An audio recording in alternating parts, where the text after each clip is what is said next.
인자가 올 때에 라는 제목으로 말씀 함께 나누도록 하겠습니다. 황지우 시인의 너를 기다리는 동안이라는 시가 있습니다. 한번 감상해 보시겠습니다. 내가 오기로 한 그 자리에 내가 미리 가 너를 기다리는 동안 다가오는 모든 발자국은 내 가슴에 서성거린다. 바스락거리는 나뭇잎 하나도 다 내게 온다. 기다려본 적 있는 사람은 안다. 세상에서 기다리는 일처럼 가슴 설레는 일 있을까? 내가 오기로 한 그 자리, 내가 미리 와 있는 이곳에서 문을 열고 들어오는 모든 사람이 너였다가 또 너였다가 너일 것이다. 다시 문이 닫힌다. 사랑하는 이여, 오지 않는 너를 기다리며 마침내 나는 너에게 간다. 아주 먼 데서 나는 너에게 가고 아주 오랜 세월을 다하여 너는 지금 오고 있다. 아주 먼 데서 지금도 천천히 오고 있는 너를 기다리는 동안 나도 가고 있다. 남들이 열고 들어오는 문을 통해 내 가슴에 서성거리는 모든 발자국을 따라 너를 기다리는 동안 나는 너에게 가고 있다. 어떠셨어요? 네. 시인이 노래하고 있는 기다리는 사람은요, 사랑하는 연인일 수도 있고요, 또 소박한 희망이기도 했을 것입니다. 특별히 황지우 시인은 어목했던 시절 민주화 운동에 참여했던 분이십니다. 시인이 그토록 바랬던 기다림은 민주주의의 꿈이었을 수도 있습니다. 아직 그 사람이 찾아오지는 않았지만 시인은 기다리고 또 기다리고 있습니다. 그렇게 기다림이 시인의 삶을 지탱하는 힘이 되고요, 소망이 되고 어두운 현실을 이기는 힘이 되는 것입니다. 너를 기다리는 동안 나는 너에게 가고 있다. 이 마지막 구절이 마치 간절한 기도문처럼 저는 느껴졌습니다. 대림절 마지막 주일, 오늘도 우리는 기다림 가운데 있습니다. 우리의 기다림이 부질없는 소망이 아닌 우리 삶을 날마다 새롭게 하는 그런 힘이 되었으면 좋겠습니다. 그렇게 우리의 기다림이 내 가슴에 서성거리는 모든 발자국을 따라 예수님에게 가고 있는 소망의 발걸음이 되었으면 좋겠습니다. 잠언 29장 18절에는요, 묵시가 없으면 백성이 방자히 행한다라는 그런 구절이 있더라고요. 묵시라는 것이 뭘까요? 하나님의 약속을 기다리는 성도의 궁극적인 믿음의 고백이 묵시인 거지요. 그 소망의 중심에 우리 예수님이 계신 거지요. 이를 잃어버리면 우리의 믿음과 삶은 아무 의미 없다는 거예요. 그저 하나님 앞에 망령되이 행하는 방자함이 될 뿐임을 우리가 기억했으면 좋겠습니다. 오늘 말씀을 통해 우리의 믿음과 소망을 다시금 새롭게 하는 그런 시간이 되기를 바랍니다. 더 나아가 이 소망을 굳게 잡고 우리가 기도해야 할 제목과 이 땅에서 힘써야 할 일들이 무엇인지를 함께 고백하는 시간 되기를 소망합니다. 오늘 우리는 누가복음에 등장하는 믿음의 여인을 만나려고 합니다. 우리는 그녀의 이름조차도 모릅니다. 예수님의 비유 속에 등장하는 여인은 그저 과부 이렇게 불릴 뿐이에요. 누가복음 18장에 등장하는 이 여인의 이야기는 보통 기도에 대해 설교할 때 아주 극적이고 강력한 메시지를 전해주는 좋은 본문입니다. 일반적인 설교의 결론은 이러합니다. 이 과부처럼 포기하지 않고 마치 졸라대듯 기도하고 또 기도하면 반드시 소원을 이루게 될 것이다. 이런 거지요. 이를 두고 일명 땡깡 기도다 이렇게 부르시는 분들도 계시더라고요. 그러나 과연 이 비유가 그런 내용일까요?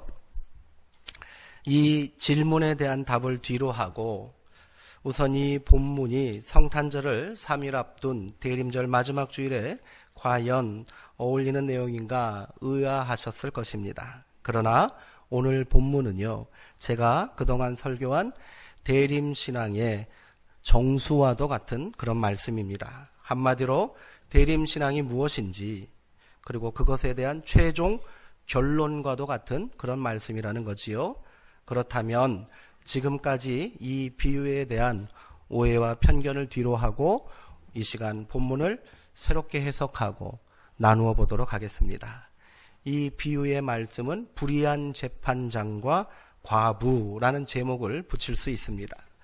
예수님께서는 이 비유의 말씀을 17장 20절에서 시작되는 한 바리새인과 논쟁에 대한 결론으로 주신 말씀이에요. 예수님과 바리새인과의 논쟁의 주제는 하나님 나라가 어느 때에 임하는 것입니까? 라는 그런 내용이었습니다. 바리새인이 말한 하나님 나라는 오늘 우리가 고백하는 재림 또 대림과 같은 동일한 의미를 갖고 있을 겁니다. 바리새인의 논쟁적인 질문에 예수님은 그날이 언제인지는 알 수 없으나 사람들이 재림에 대한 소망을 잃어버리고 만사태평하게 제멋대로 살고 있을 때 그때 갑자기 예고 없이 그날이 임할 것이다 이렇게 말씀하셔요. 그러니 깨어 그날을 예비해야 한다 이렇게 경고하십니다. 그리고 이어지는 7장 37절의 말씀에서 죽음이 있는 곳에 독수리가 모이느니라 이렇게 말씀하시면서 재림이 그 마지막 때가 임박했음을 전하고 계십니다. 비유의 대략적인 말씀, 그 말씀은 이러합니다. 어떤 도시에 하나님을 두려워하지도 않고 사람을 무시하는 재판장이 있었습니다. 이 사람 참 이력이 특이하네요. 하나님을 무시하고 하나님을 두려워하지도 않고 사람을 무시하는 사람이었답니다. 이런 사람이 재판장으로 있는 도시니 참 그 모습이 우리가 짐작이 갑니다. 그 도시에 한 과부가 있었는데 그녀는 자신의 원한을 풀어달라고 재판장에게 청원했습니다. 그러나 이 과부의 청원을 재판장이 들어줄 리가 없어요. 하루도 거르지 않고 재판장을 찾아와 호소합니다. 그러나 재판장은 이 불쌍한 과부를 거들떠보지도 않았고요. 그녀의 말을 들으려고 하지도 않습니다. 서기관들에게 뇌물이나 조금 찔러주면 일이 쉽게 풀릴 법도 한데 과부는 도통 세상 물정을 모르는 사람이었나 봅니다. 아마 그럴 만한 여력도 없었겠지요. 그러나 그녀는 절대로 포기하지 않았습니다. 법정 관리병들이 엄포를 놓고 강제로 끄집어내어도 소용이 없던 거예요. 그리하여 법정은 매일같이 막무가내로 찾아와 큰 소리로 소란을 피우고 이 억울함을 풀어주소서 하고 외치는 여인으로 인하여 시끄럽기만 했습니다. 급기야 재판장이 항복하고 만 거예요. 그는 속으로 이렇게 말했답니다. 나는 하나님을 두려워하지도 않고 사람을 함부로 대하는 권세를 가졌다. 그러나 저 지독한 여인은 내가 어쩔 수 없구나. 내가 나의 이 번거로움을 그리고 이 고통을 해결하기 위해서는 그녀의 원한을 풀어줘야겠다. 이렇게 생각했다는 거예요. 그리하여 과부는 원한을 풀게 되었다 하는 이야기지요. 피식 웃음이 나오는 코미디 같은 그런 이야기입니다. 그러나 이 비유가 전하는 메시지는 매우 무겁고 진중하기만 합니다. 예수님은 불의한 재판장도 이렇게 하는데 하물며 하늘에 하나님께서 밤낮으로 부르짖는 택하신 자들의 원한을 풀어주지 아니하시겠느냐. 오랫동안 모른 채 하시겠느냐. 내가 확신하노니 하나님께서 속히 그 원한을 풀어주실 것이다. 이렇게 비유를 풀어주셨어요. 그러나 이 비유의 결론은 여기서 끝나는 것이 아닙니다. 오늘 함께 읽은 8절의 말씀은 어떻게 끝납니까? 그러나 인자가 다시 올 때에 세상에서 과연 이 같은 믿음을 볼 수 있겠느냐. 잠옷 의미심장하고 또 부정적인 그런 결론을 예수님께서 내리고 계시다는 거예요. 여기서 이 비유가 본래 어떤 의도에 의해 시작되었는지를 다시 한번 살펴봅시다. 이 비유는 어떻게 나온 거라고 그랬어요? 바리새인들과 종말 논쟁, 하나님 나라가 언제 임합니까? 라는 논쟁 끝에 결론처럼 주신 말씀이라고 했습니다. 자, 그럼 예수님께서 말씀하시려는 종말신앙, 재림신앙에 대한 결론은 무엇이겠습니까? 우리 18장 1절의 말씀 한번 읽어봤으면 좋겠습니다. 18장 1절의 말씀입니다. 함께 읽지요. 예수께서 그들에게 항상 기도하고 낙심하지 말아야 할 것을 비유로 말씀하여, 항상 기도하고 낙심하지 말아야 한다는 그런 주제를 설명하시기 위해서 과부의 비유를 해주셨다는 거예요. 그러면 우리가 항상 기도하고 낙심하지 말아야 할 기도의 제목은 무엇입니까? 이어지는 비유는요, 일반적인 기도에 대한 말씀이 아닙니다. 이 기도는 어디와 연결되어 있는 거예요? 하나님 나라와 연결되어 있는 거예요. 어떻게 이 땅에서 재림신앙, 다시 오시겠다고 약속하신 예수님을 기다리며 살 수 있는지, 그거에 대한 가르침을 주시면서 어떻게 너희가 이 땅을 살아야 할지를 분명히 가르쳐 주시면서 항상 기도하고 낙심하지 말아야 한다, 이렇게 말씀하신 거예요. 그러기에 예수님께서 말씀하신 기도의 제목은 이런 겁니다. 그것은 주의 재림을 소망하며 그날이 반드시 실현되어 속히 성도의 궁극적인 소망, 성도의 부활과 생명이 완성될 수 있도록 기도해야 한다는 그런 말씀인 거지요. 바울이 데살로니가 교회에 보낸 편지에서 쉬지 말고 기도하라, 이 말씀과 통하는 말씀입니다. 그러기에 이 기도는 그저 개인적이고 사사로운 원한을 풀어달라고 하는 하소연이 아니에요. 우리의 기도는 그런 하소연이 돼서는 안 됩니다. 내 욕심을 채우려는 고집스러운 투정이 되어서도 안 돼요. 제가 이 기도를 땡깡 기도라고 부르는 목사님들이 계시다고 그랬는데 그렇게 말씀하십니다. 뭐든지 구하십시오. 줄 때까지 졸라대십시오. 집에 있는 자녀들이 마트에 들어가서 그냥 두루놓고 그냥 악을 바락바락 쓰면 어떡합니까? 사주시잖아요. 우리 하나님도 그런 분이에요. 그런 내용이 아닌 거예요. 그런 내용이 아닌 거예요. 이 기도의 제목은요, 더 본질적인 것을 향하고 있고 근본적인 것에 관심을 가지라는 말씀이 되는 거예요. 그러므로 예수님은 이 비유를 통해 성도가 어떻게 이 땅을 살아가야 할지를 가르쳐주고 계시는 거예요. 과부가 재판장에게 청원한 것은 원한을 풀어달라는 것이라고 말했어요.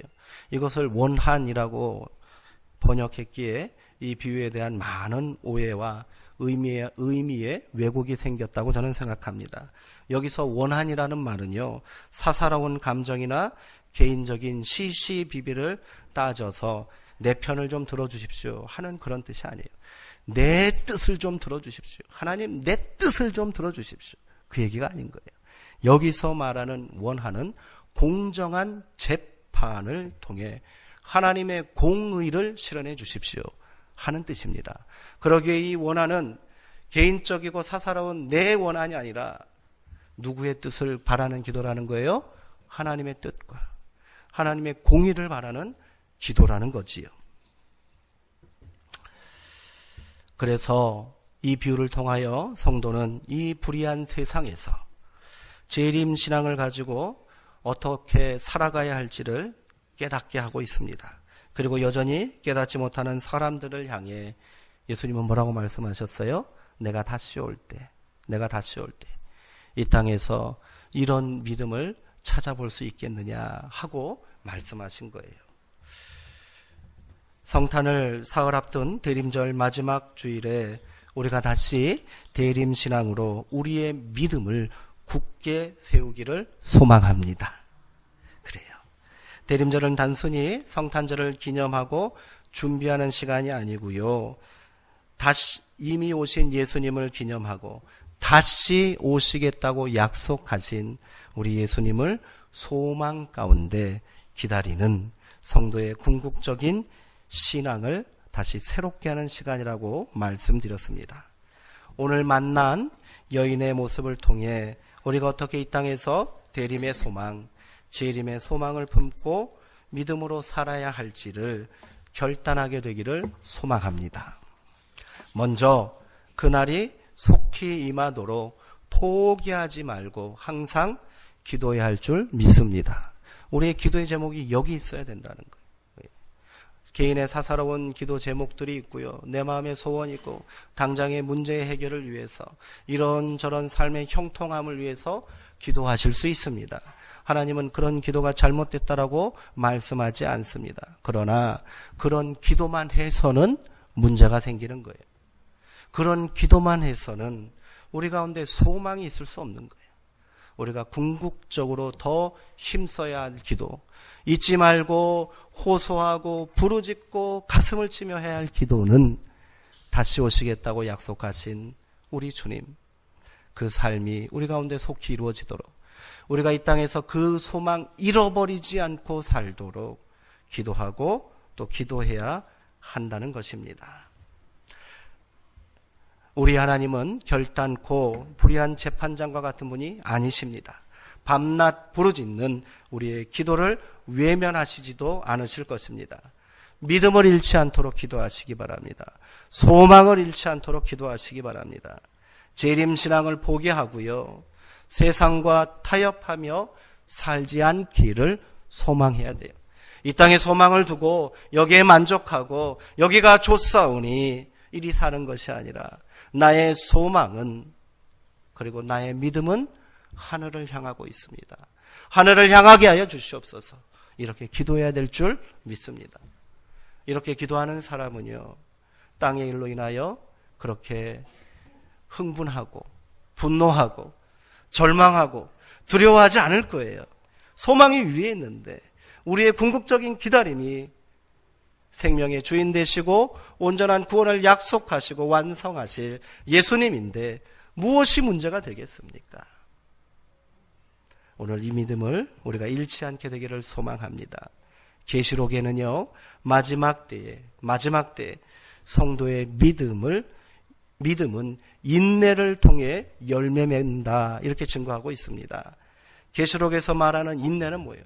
세상과 싸우는 힘입니다. 굴복하지 말라는 거예요. 타협하지 말라는 거예요. 그 앞에 넘어지지 말라는 거예요. 너희는 이 믿음으로 세상을 이길 수 있다 이렇게 말씀하시는 거예요. 이 믿음을, 이 인내의 역사를 잃어버리지 않기 위해서 우리는 기도하고 또 기도해야 된다는 거예요. 기도하지 않으면 안 됩니다. 인내는요, 인내의 힘은, 믿음의 힘은 우리가 기도하는 만큼 더 커지고 또 강해진다는 것을 잊지 마시기 바랍니다. 둘째로 불의한 재판장과 같은 세상 사람들로 인해 낙심해서는 안 됩니다. 요즘 뉴스 볼만 하십니까? 신경질 나잖아요. 도대체 세상이 어떻게 굴러가는지 답답하기만 합니다. 극한의 대결만 이루어지고 있고요. 도무지 타협이나 일치의 모습이 보이지 않습니다. 그 가운데 우리는 어떻게 살아야겠습니까? 다 나쁜 놈들 같아요. 다 도둑놈들 같아요. 불의한 세상입니다. 다 불의한 재판장 같은 놈들이에요. 그러나 거기서 낙심해서는 안 됩니다. 과부가요, 아이고 우리 이 동네 내가 살고 있는 마을의 재판장은 불의하고 못된 놈이니 내가 저 인간 찾아가 봐야 무슨 소망이 있겠는가.